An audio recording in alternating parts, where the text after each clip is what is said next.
The changed credit landscape doesn't need to be daunting.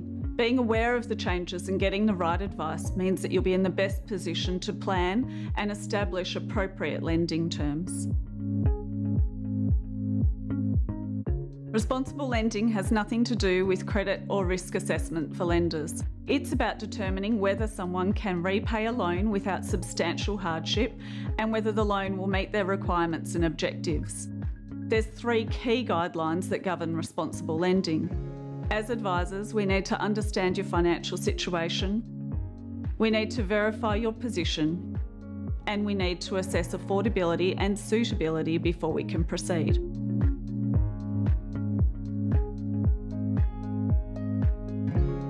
Your borrowing capacity is based on a combination of your monthly income, a percentage of any investment income, repayment commitments with a buffer factored in for potential rate increases, expanded categorised living expenses, insight about proposed loan clearance, exit and retirement strategies, and credit reporting, which is now more comprehensively captured in tax portal data.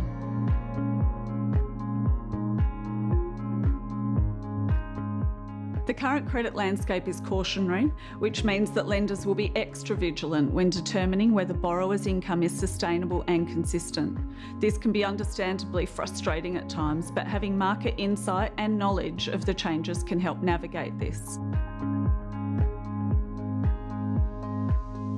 The Banking Royal Commission has increased lender scrutiny, which has changed the approval process.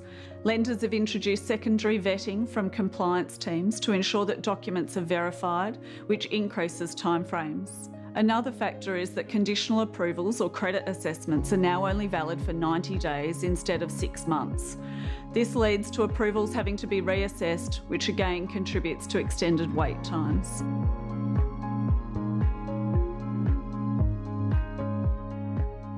Any time that finance advice is provided, responsible lending obligations are triggered, ensuring that changes to lending arrangements are not unsuitable, meaning that your advisor needs to complete an affordability assessment and inquire about your current circumstances to remain compliant.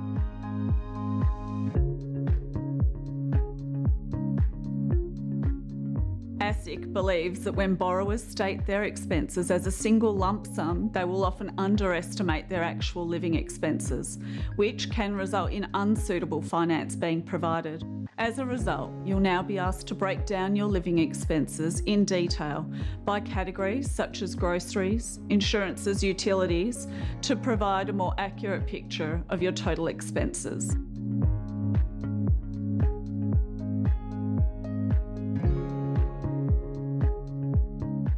Indicatively, interest-only repayments equate to more than 0.5% interest charge for every $500,000 borrowed. That works out to be $2,500 additional cost per year, or $25,000 over a 10-year loan term, which is significant and why we encourage you to review your situation to consider your best long-term option. The DPM Finance team is here to help you navigate through these changes and compare your options to ensure that you are set up with appropriate lending solutions for your current and future circumstances. Head to our website to book a review with one of our specialist finance consultants.